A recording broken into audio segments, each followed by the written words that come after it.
In the rusted heart of a forgotten factory yard, Steven Seagal sought stillness. But his disgraced former student arrived, bringing the shriek of scrap metal and a heavy industrial pipe wrench, ready to shatter more than just the silence. The air in the cavernous main hall of the old ironwood assembly plant tasted of cold steel and damp concrete. Decades ago, this place had thrummed with the noise of American industry. Now, it was a ghost, a skeletal cathedral of rusted gantries and silent machinery. Yet, in one corner, life persisted.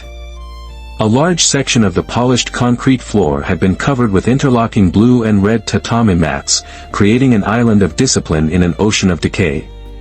This was the new home of the Ironwood Community Dojo, a project Steven Seagal had quietly supported for the past year.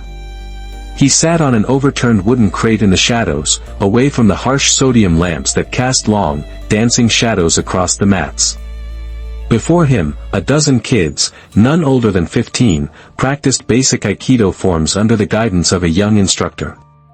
Their white GA uniforms were a stark contrast to the grimy, graffiti-scarred walls. Seagal watched them, his face a mask of placid observation, but his mind was a deep, still lake. He saw the flicker of potential in a young girl who moved with natural grace, the stubborn determination in a boy who struggled to keep his balance. This was where it mattered. In the foundation. In the slow, patient work of building character, one posture at a time. A bittersweet pang resonated in his chest, a familiar echo of a past failure. He wasn't just here to watch, he was here to remember why this work was so vital. He was remembering the ones who got away, the ones whose potential curdled into something else entirely. The ones like Jax. The thought was cut short by a sound that didn't belong. It wasn't the rhythmic slap of bare feet on the mat or the distant drip of water from the leaky ceiling. It was the angry, high RPM whine of engines, the tortured squeal of tires on asphalt. Seagal's head lifted, his focus shifting instantly from the dojo to the world outside. The young instructor paused, the kids turning their heads towards the massive, corrugated steel doors at the far end of the hall. 3 cars, a mismatched trio of scarred muscle cars, a dented Dodge Charger, a primered Chevy Nova, and a Ford Mustang with a missing fender, skidded to a halt just outside, their headlights cutting through the gloom like hostile searchlights. Doors slammed open in a discordant chorus. 6 figures emerged, silhouetted against the blinding glare. They didn't move like the kids on the mat, with discipline and purpose. They moved with a restless, predatory energy, a swagger that was all sharp edges and coiled aggression. Their leader stepped forward, moving out of the direct glare and into the dim light of the factory. He was lean and wiry, not a brute, but something more dangerous. He wore a black leather vest over a grease-stained hoodie, his knuckles were scarred, and his dark eyes burned with a bonfire of resentment. Seagal didn't need to see his face clearly. He knew that walk. He knew that aura of furious impatience. It was Jax Carter. His most promising student. And his greatest disappointment. Jax's crew, the self-styled Rust Hounds, fanned out behind him. They were a collection of lost boys and angry young men, drawn to Jax's philosophy of brutal pragmatism like moths to a welding torch. They looked at the dojo, at the kids in their clean uniforms, with open contempt. One of them kicked a loose piece of scrap metal, sending it skittering across the concrete with a sound that made the kids flinch. Jax's eyes scanned the vast space, finally landing on the shadowed figure on the crate. A slow, contemptuous smirk spread across his face. He began to walk forward, his worn work boots crunching on loose gravel, each step an intentional desecration of the quiet Seagal had cultivated. Well, Jax's voice echoed in the cavernous hall, laced with a venomous sarcasm. Still teaching them these slow-motion dances, sensei? The instructor stepped protectively in front of his students. This is a private class. You need to leave. Jax ignored him completely, his burning gaze locked on Seagal. I came to see the master himself. Came to show him what the real world looks like. Seagal remained seated, a statue carved from shadow and stillness. His silence was more profound, more absolute than the echoing emptiness of the factory around them. And it was this silence, this utter lack of reaction, that infuriated Jax more than any physical defiance ever could. It was the same unshakable calm that had haunted his memory for 5 long years, a constant, unspoken judgment of everything he had become. The tension in the air became a physical thing, thick and cold like the steel all around them. The rust hounds shuffled nervously, their bravado feeding off their leader's aggression. Jax took another few steps forward, stopping just at the edge of the tatami mats, a symbolic border he was about to violate. 5 years, old man, Jax spat, his voice tight with emotion. 5 years since you kicked me out. Said I had no discipline. No control. Said I was taking the wrong path. He gestured around the decaying factory with a sweep of his arm. Well, look around you. This is the world, sensei. It's rust and it's scrap and it's broken things. Your way, your path, it doesn't work out here. Seagal's voice, when it finally came, was low and even, cutting through Jax's tirade with the precision of a scalpel. The path is internal, Jax. The world outside is just a reflection. You chose to see only the rust. A raw, humorless laugh escaped Jax's lips. I chose to see what's real. I chose to survive. While you're in here teaching kids katas that wouldn't stop a stiff breeze, I've been learning what actually works. What puts money in your pocket and fear in your enemy's eyes. Fear is not respect, Seagal stated calmly. And the lessons you needed weren't about fighting. They were about knowing when not to. Wrong. Jax roared, taking a final, decisive step onto the sacred mats. The kids gasped. The instructor tensed. The lesson is that force is the only thing that matters. Speed. Power. Ending the fight before the other guy even knows it started. That's what you should have taught me. As he spoke, he let his right arm hang loose. Something long and heavy slid from the wide sleeve of his hoodie, and he caught it deftly. It was a pipe wrench. Not a new one, but a big, 18-inch industrial tool, its red paint chipped away to reveal the dark, greasy steel beneath. Nicks and gouges scarred its heavy jaw, a testament to a life of violent, brute force application. He held it loosely, its weight familiar in his hand. He hefted it, pointing the jaw at Seagal. This is my dojo now. This is my black belt. It doesn't waste time with philosophy. It just works. Seagal slowly rose from the crate. He moved with an economy of motion that made him seem to simply appear at his full height, a towering, imposing figure even in the dim light. He was the calm at the center of the storm his former student was desperately trying to conjure. That tool is for fixing what is broken, Jax, Seagal said, his voice laced with a profound sadness. You're using it to break things further. For a split second, a flicker of doubt, of old shame, crossed Jax's face. The word broken hit a nerve. But he smothered it instantly with a fresh surge of rage. This was his moment. The moment to finally prove the old man wrong, to shatter that infuriating calm once and for all. I'm gonna fix you, he snarled.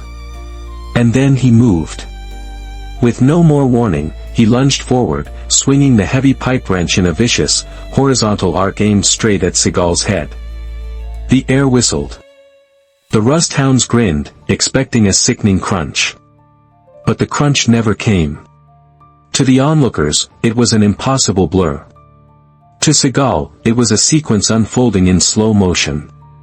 He saw the rage in Jax's eyes, the overcommitment of his shoulders, the crude, telegraphed trajectory of the weapon. He didn't retreat. He didn't raise his hands to block in a conventional way. Instead, he took a small, almost imperceptible step forward and to the left, moving inside the arc of the swing. As the wrench whistled past where his head had been, he rotated his body, allowing his shoulder, conditioned by decades of training, to meet the weapon's momentum. It wasn't a block, it was a redirection. Thud. The sound was a dull, metallic thud, not the sharp crack of bone. The wrench glanced off Seagal's shoulder, its immense force diverted, flowing around him like water around a stone. Jax stumbled forward, thrown off balance by the lack of expected impact, his entire body screaming at the shock of hitting something so unyielding yet so fluid. He stared, his eyes wide with disbelief. How? Seagal's eyes, now fully visible, were as cold and hard as polished steel. He looked at his former student, not with anger, but with the deep, piercing disappointment of a teacher whose most important lesson had been utterly ignored. "You have learned nothing," he said. The words hung in the air, more devastating to Jax's ego than any physical blow. The grins on the faces of the rust hounds evaporated, replaced by a stunned confusion. Their leader, the avatar of brutal, undeniable force, had just landed a clean, killing shot that had somehow failed. It didn't make sense. Jax, recovering his balance, let out a wordless roar of pure frustration and swung again, a wild, desperate backhand. This time, Seagal's hand shot out. It moved not with speed, but with an unnerving certainty, intercepting Jax's wrist mid-swing. His fingers wrapped around the joint with the grip of a vice. Jax tried to pull back, but his arm wouldn't obey. It felt as if his own nervous system had been hijacked. He was strong, wiry, and toughened by countless street brawls, but he was pulling against a force that wasn't about muscle. It was about leverage, about an intimate understanding of the human body's mechanics. With a small, almost casual twist of his wrist, Seagal executed a perfect kotegeshi. A wave of searing pain shot up Jax's arm, from his wrist to his shoulder. His fingers went numb, and his hand spasmed open against his will. The heavy pipe wrench clattered loudly onto the tatami mat, the sound echoing the sudden collapse of Jax's confidence. Before Jax could even process the disarmament, Seagal flowed into his next movement. He released the wrist lock but kept his forward momentum, stepping into Jax's personal space. An elbow, delivered with no wasted energy, struck Jax squarely in the solar plexus. Woof! The air exploded from Jax's lungs in a single, desperate gasp. His body folded in on itself, his mind screaming but his muscles refusing to respond. As he doubled over, Seagal's other hand came up, not in a fist, but as an open palm, striking the side of Jax's jaw with a sharp crack. It wasn't a knockout blow, it was a disorienting one, snapping his head to the side and sending a jolt through his brain that scrambled his senses. The entire sequence had taken less than 2 seconds. Jax staggered backward, his vision swimming, his lungs burning, trying desperately to draw a breath. He was utterly exposed. He looked up just in time to see Seagal bend down, pick up the discarded pipe wrench, and take a step toward him. For a terrifying moment, Jax thought Seagal was going to return the attack in kind, to bash his skull in with his own weapon. But Seagal didn't raise it high. He held it low, in both hands, and with the same fluid precision, he jabbed the solid handle of the wrench forward, burying it deep into Jax's already aching gut. The impact was absolute. It wasn't sharp, but a deep, thudding trauma that seemed to vibrate through every organ in Jax's body. He collapsed, falling to his knees first, then slumping onto his side on the mats, curling into a fetal position, gasping like a fish on dry land. He was defeated. Not just beaten, but completely and systematically dismantled by the very principles he had mocked. The 5 remaining rust hounds were frozen solid. They stared at their fallen leader, then at the towering, silent figure of Steven Seagal. The entire factory seemed to be holding its breath. The only sounds were Jax's labored wheezing and the ever-present drip of water from the ceiling, each drop landing with the finality of a gavel. Seagal looked down at the wrench in his hand, then at the pathetic form on the floor. He didn't look triumphant. He looked weary.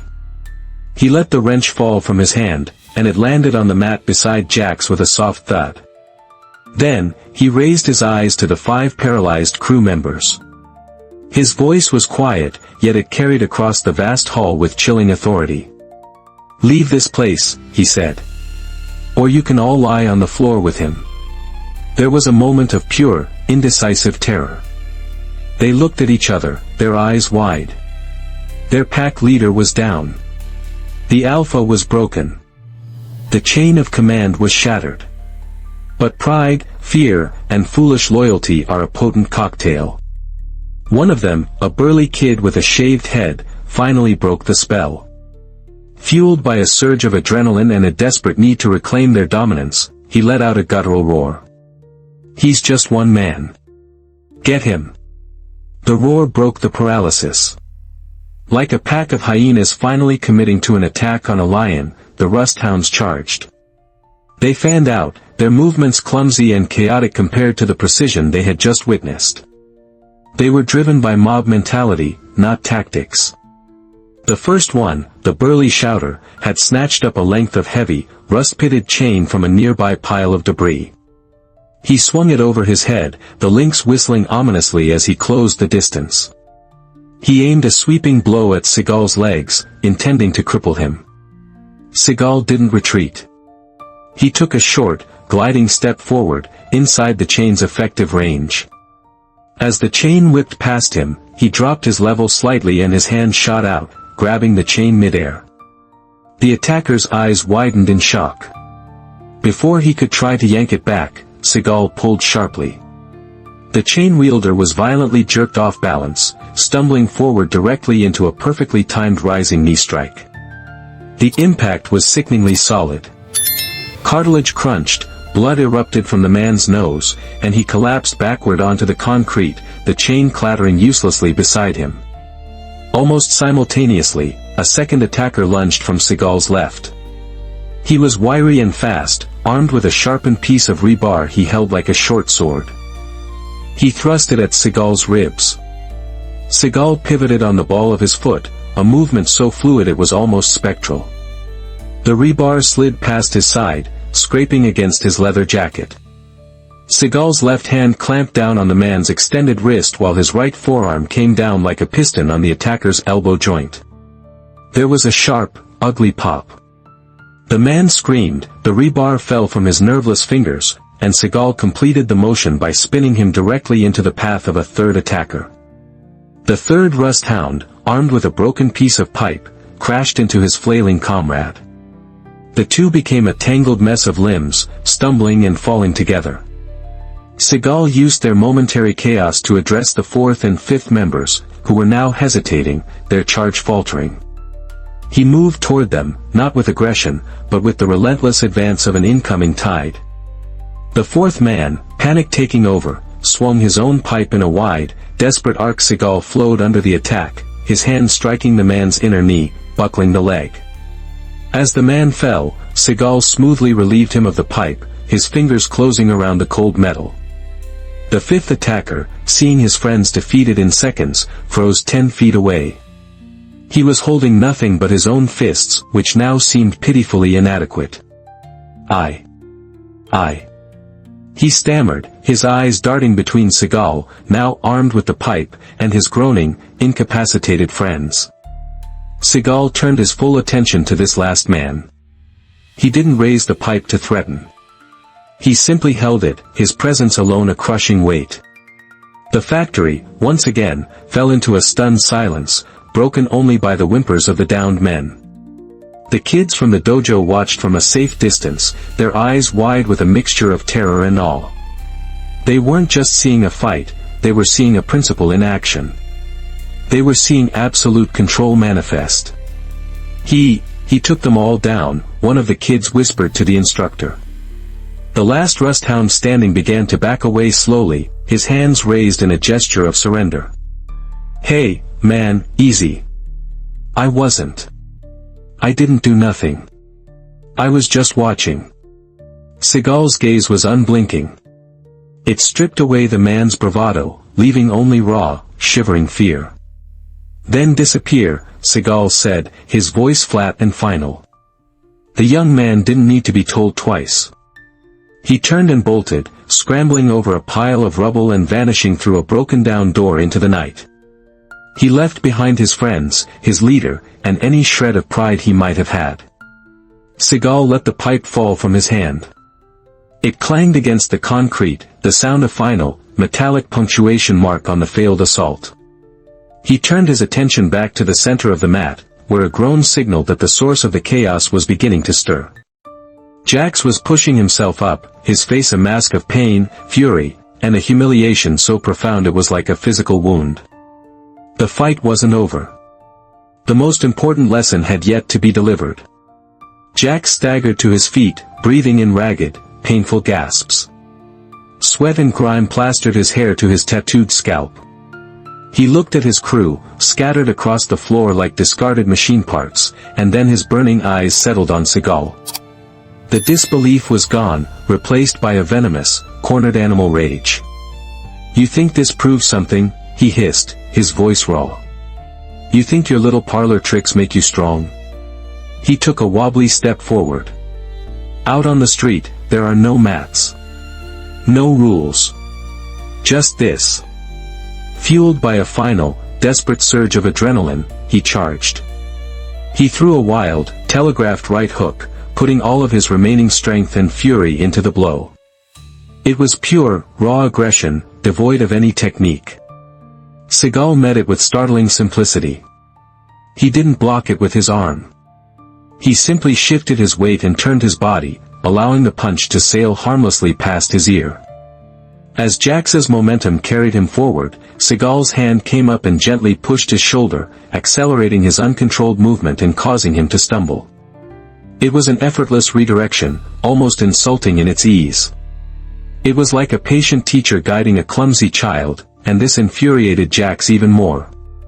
He spun around, roaring, and threw a left jab. Seagal's hand met his fist, not with force, but by cupping it, absorbing the kinetic energy and stopping it dead in its tracks. "Your anger makes you sloppy, Jax," Seagal said, his voice still maddeningly calm. "You attack without seeing. You fight without thinking. I'll show you thinking." Jax snarled, trying to rip his fist free. But Seagal held it firm. With his other hand, he reached down and calmly picked up the pipe wrench from the mat one more time. He held it not like a weapon, but like a teaching tool, a prop for a final demonstration. "You believe this is power," Seagal said, his gaze intense. He looked from the wrench to Jax's eyes. "A tool has no will. It has no intent. The flaw is not in the steel, Jax. It is in the hand that holds it." He released Jax's fist. For a moment, Jax was free. He could have run. He could have surrendered. But his pride was too shattered, his rage too all-consuming. He lunged again, trying to tackle Seagal, to bring him down with sheer, brute force. This was the moment Seagal had been waiting for. This was the final lesson. He didn't swing the wrench. He didn't block with it. As Jax charged in, Seagal stepped to the side and used the curved jaw of the heavy tool to hook Jax's ankle. It was a subtle, brilliant application of the tool's shape. Jax's feet were swept out from under him as if by an invisible force, and he crashed heavily onto his back, the wind knocked out of him for a second time. Before he could recover, Seagal was standing over him. He pressed the cold, heavy jaw of the wrench against Jax's chest, pinning him to the mat. It wasn't a violent slam, it was a firm, undeniable pressure. The ultimate checkmate. The very symbol of Jax's brutal philosophy was now being used to demonstrate his complete and utter helplessness. Jax struggled for a moment, his muscles straining against the unyielding pressure. But it was useless. He was pinned, neutralized by the very object he had brought to assert his dominance. He finally stopped struggling, his body going limp, his chest heaving with exhaustion and defeat. Tears of pure, undiluted rage and humiliation welled in his eyes. He stared up at the vast, dark ceiling of the factory, utterly broken. The silence that followed was different. It wasn't tense. It was final. Seagal looked down at his former student, the fire in Jax's eyes finally extinguished, leaving only the cold, gray ash of defeat. He removed the wrench and tossed it aside. It clattered away into the darkness. The lesson was over. The wail of sirens, growing steadily closer, was the first sound to truly break the spell. Someone, likely the young dojo instructor on his phone in the corner, had called for help. Within minutes, the cavernous factory hall was painted with the flashing red and blue strokes of police cruisers and the stark white lights of an ambulance.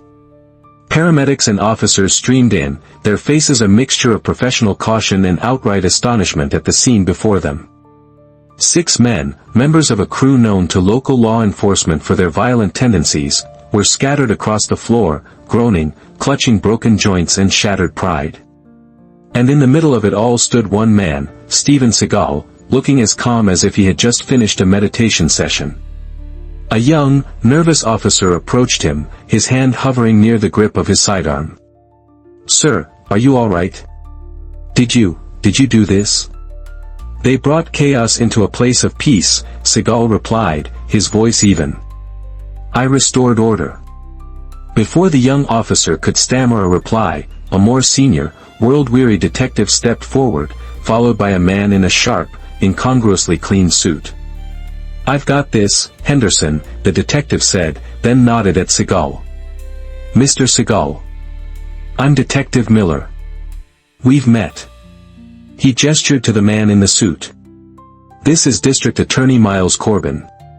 Corbin stepped forward, his expensive shoes carefully avoiding a puddle of grimy water. He surveyed the scene, his expression grim but underscored with a palpable sense of relief. "Mr. Seagal," he began, his voice crisp. "On behalf of the city, I should probably read you your rights. But frankly, I want to shake your hand." Seagal raised a questioning eyebrow. "Jax Carter and his rust hounds have been a cancer in this district for a year," Corbin explained, his tone shifting from official to candid. "Extortion, assault, intimidation. We had a file thick as a phone book, but no victim was ever willing to testify. They were too scared. He used to be a good kid, too. Got caught up in some underground fight circuits, bought into this whole might is right garbage." Corbin sighed, looking at Jax being carefully loaded onto a stretcher by paramedics, his face a swollen mask of defeat. "You didn't just stop a crime tonight, Mr. Seagal. In a way, you put an end to a tragedy. And the fact that they're all going to the hospital and not the morgue is, frankly, a miracle of restraint. My work is with the ones who still want to learn," Seagal said quietly, his gaze drifting to the wide-eyed kids of the dojo, who were now giving statements to an officer. The first news van arrived just as the last of the rust hounds was being loaded into a police car. Headlights cut through the factory's gloom, and reporters with microphones swarmed out, shouting questions. "Mr. Seagal, is it true you disarmed 6 men by yourself? Was this self-defense? What happened here tonight?" Seagal stood for a moment, a stoic figure against the flashing lights. He faced the cameras, his expression unreadable. Then, he spoke, his voice carrying a quiet authority that silenced the reporters' clamor. "Power without discipline is just noise," he said. "It is a fire that consumes itself. The heaviest burden for a teacher isn't a student who is weak, but a student who refuses to learn." With that, he turned and walked away, melting back into the shadows of the factory, leaving the chaos of the modern world behind. Within hours, the story exploded. The grainy cell phone footage, recorded by the dojo instructor, went viral. #WrenchRegret and #Sensei of Steel trended globally. Memes proliferated, an image of the pipe wrench with the caption, "Applied directly to the ego." Another showed Seagal's calm face with the text, "Sensei just reset him to factory settings." The internet dissected every move, every word. Tribute videos were cut, blending the factory footage with clips from his old movies. He was a legend reborn. But the man himself was already gone, seeking another quiet place, another group of students who needed a foundation, another chance to fix what was broken. The footage, however, lives on, a permanent digital record of that night. What do you think? Was this a necessary, brutal lesson in humility, or did the master go too far? What happens when a student's ambition turns into a weapon against their own teacher? Let us know your thoughts in the comments below. As always, we ask that you please, comment respect. And if you want to see more true stories of justice being served, don't forget to like and subscribe.